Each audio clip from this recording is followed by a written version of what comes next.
Pamilin. Mahalin at pakaingatan ang bawat ibinabahagi ko sa YouTube channel na ito. Ang kapangyarihang nakapaloob dito ay lubhang mahiwaga. Gamitin lamang sa kabutihan at pagganap ng kalooban ng Diyos, maging huwaran at laging isapuso't isip ang 7 layunin. Una, isabuhay ang 4 na gintong simulain: maka-Diyos, makabayan, makatao, makakalikasan. Pangalawa, isagawa ang pag-ibig sa Diyos, pananampalataya at pag-asa sa pamamagitan ng tiyaga. Ikatlo, isakatuparan ang kabutihan, katuwiran, kalinisan, katotohanan, kadalisayan, kaliwanagan at kababaan ng loob. Ikaapat, ipalaganap ang kapayapaan, pagkakaisa, pagmamahalan, pagtulong sa kapwa, pagmimisyon, paglilinis ng sarili, at pagbabago tungo sa pag-unlad. Ikalima, magkaroon ng paggagalangan, pag-uunawaan, pagmamahalan sa isa't isa bilang mga kapatid at kapwa-tao. Ika-6, maging dakila sa isip, sa salita at gawa para sa Diyos, sa bayan at tao. Ika-7,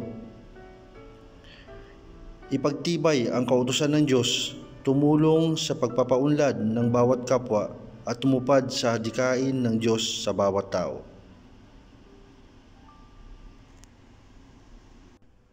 Ako si Maestro Virgo, also known as Commander Sator. Magandang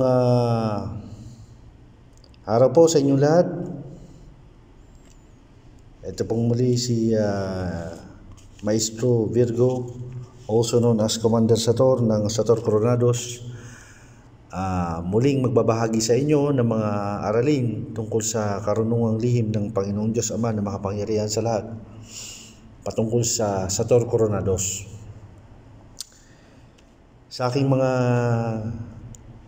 estudyante at mga sumusubaybay,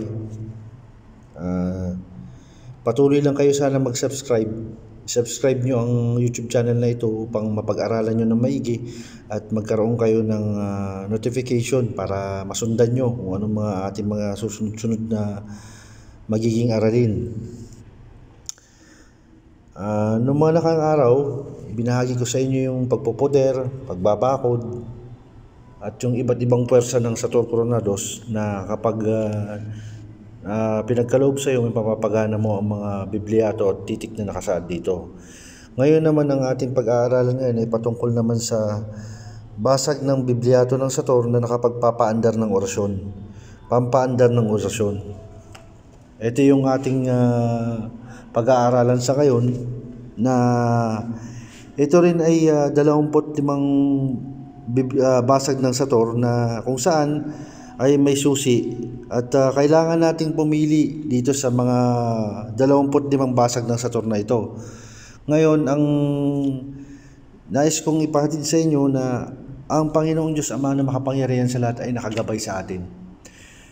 Ito ay hindi pangkaraniwan sa turo sa ibang mga nagtuturo ng karunungang lihim. Mahalaga na pag-aralan nyo rin, maging mapanuri kayo sa lahat ng mga ating pinag-aaralan. Dahil unang-una, binanggit ko dun sa mga nakaraang video, sa nakaraang YouTube, upload ko sa YouTube, na hindi lahat ng mga orasyon ay nakakabuti sa tao, lalo na sa physical at spiritual na aspeto. Na kapag hindi ka sigurado, maaari kang mapinsala at maaari din maapektuhan ng iyong mga mahal sa buhay.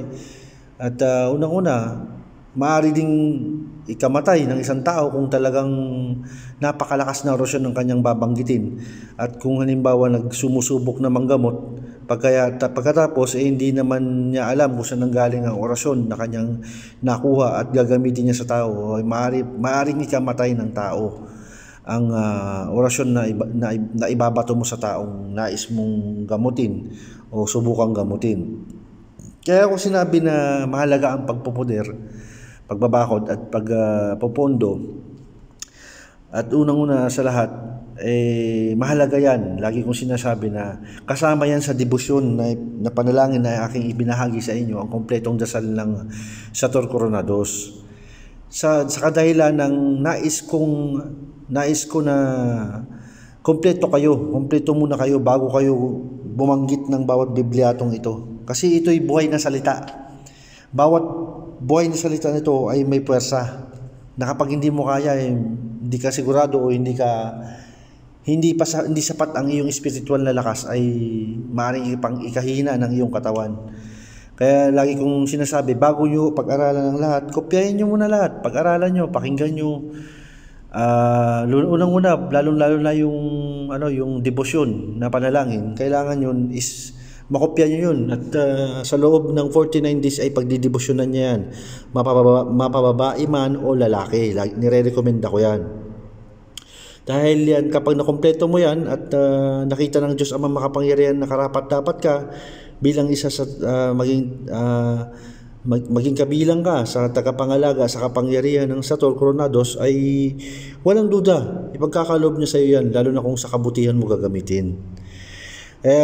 Mas mainam na kumpleto ka sa debosyon ng 49 days, kasi sa kadahilanan niyan na kapag bumato ka, bumitaw ka ng kahit anong klaseng orasyon man, dahil sapagkat ang Sator ay pangkalahatan yan, kahit saang orasyon nang galing, pwede mong paandarin yan gamit ang Sator, basta sa kabutihan lang. Kaya nga lagi kong sinasabi na ang aking ibinabahagi ay may susi yan.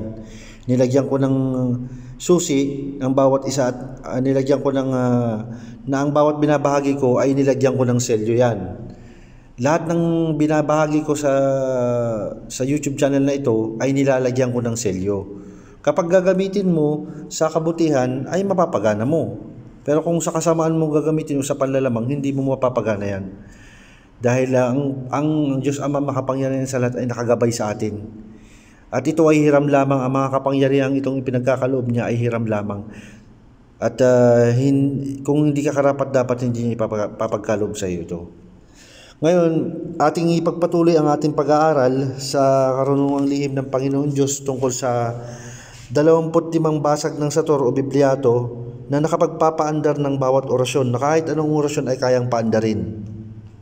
Ito ay binubuo ulit ng titik at sa kaliwang bahagi, at sa kanang bahagi naman ay ang basag at Bibliato ng Pasator, na kung saan ay nagtataglay ng mga pamamaraan na kung saan kaya niyang paganahin ang pagpaandar ng kahit anumang orasyon na gagamitin sa kabutihan.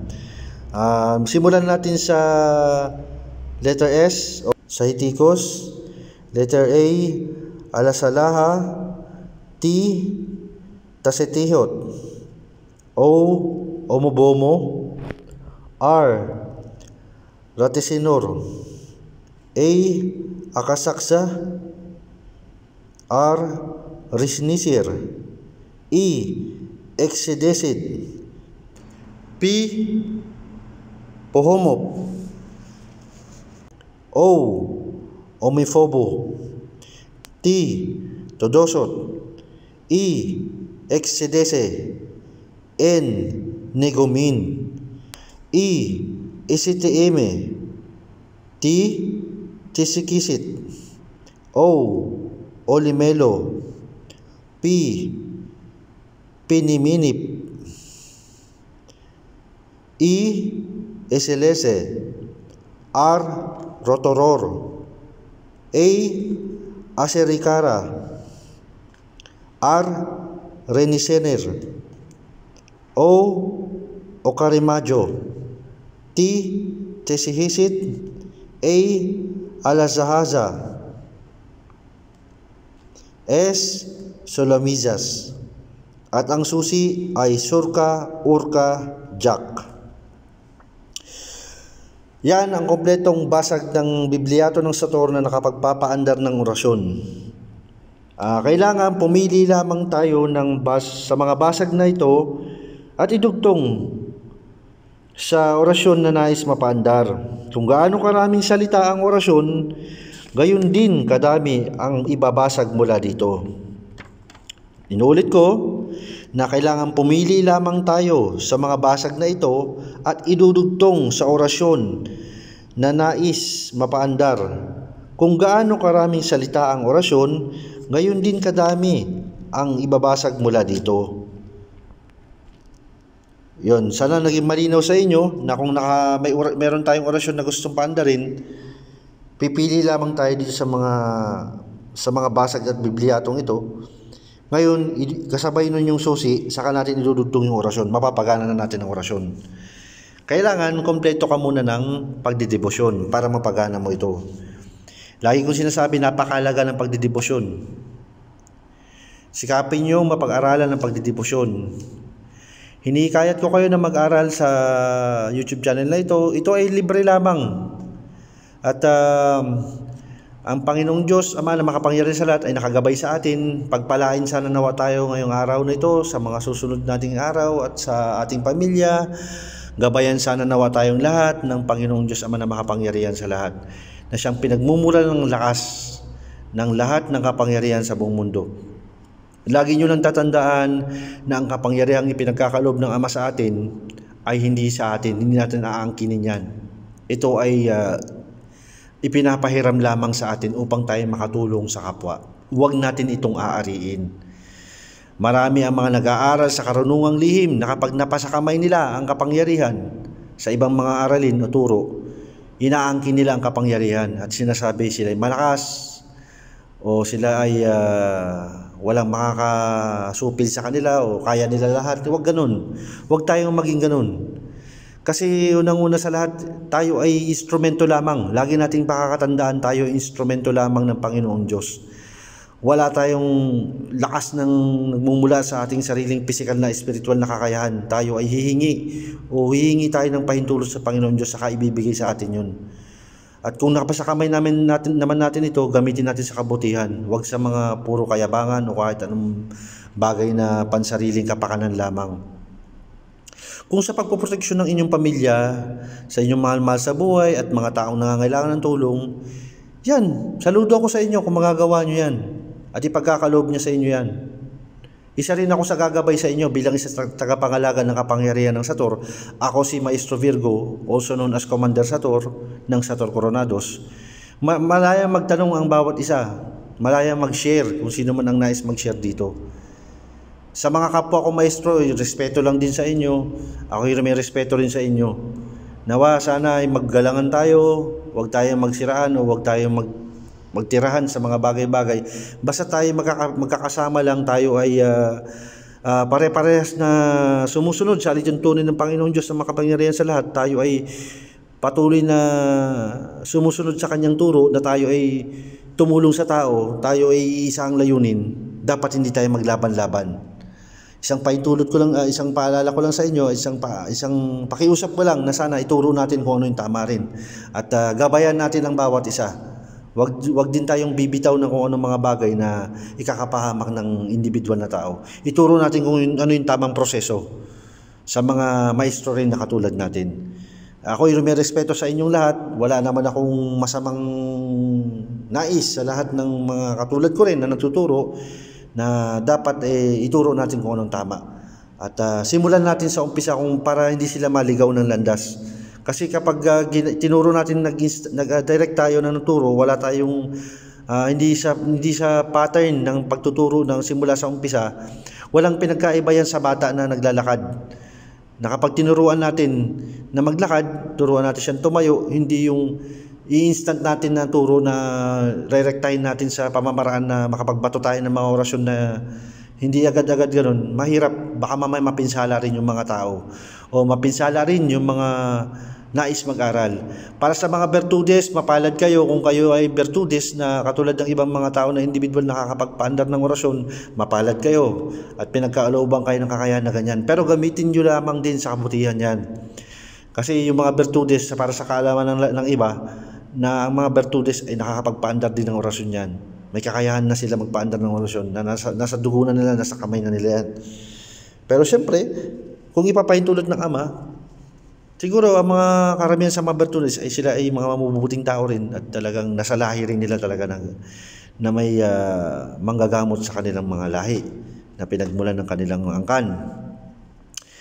At lagi kong sasabihin sa inyo na gagabayan ko kayo hanggang sa huli, hanggang sa matapos nyo kung ano yung pag-aaral, hanggang sa mga matapos natin ang mga aralin patungkol sa Sator. At marami pa tayong dapat pag-aralan. Hindi lang ito, hindi lang sa Sator matatapos ang ating pag-aaral, marami pa. At sana masubaybayan nyo, suportahan nyo yung channel na to. At makikita nyo na ang lahat ng pagsisikapan nyo ay magbubunga yan. Hindi lang ito para sa akin, para sa inyo rin ito. Ito ay mission ko para sa lahat. Sana ito itangkilikin nyo at gamitin nyo, aralin nyo at kumbaga sa ipamahagi nyo rin sa iba at gamitin nyo sa kabutihan. Yun lamang at maraming salamat sa inyo. Sumubaybay lang sana kayo dito sa YouTube channel na ito at mag-subscribe din kayo at makikita nyo may mabuting bagay na mangyayari sa inyong buhay kapag napasa kamay nyo ang kapangyarihan ng Sator Coronados. Muli ako si Maestro Virgo ng Sator Coronados, also known as Commander Sator. Nagpapasalamat sa inyo at sana nawa ay gabayan kayo ng Diyos Amang makapangyarihan sa lahat at pati ang inyong buong pamilya at lagi kayong proteksyonan at gabayan ng inyong lalo ng inyong mga mahal sa buhay at ipagkaloob sana ng Diyos Amang makapangyarihan sa lahat ang kabutihan at kababaan ng loob sa lahat at makikita nyo na maging maayos ang inyong buhay. Yun lang sana ang ang hiling ko rin.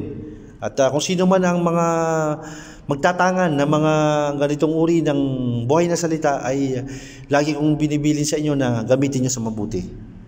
Maraming salamat sa inyo. Sa susunod, hanggang sa muli at subaybayan nyo lang sana ang YouTube channel ito at support lang. Please subscribe at click the notification bell para ma-update kayo lagi sa mga susunod nating mga video. Marami akong ituturo sa inyo at subaybayan nyo lang. Maraming salamat ulit.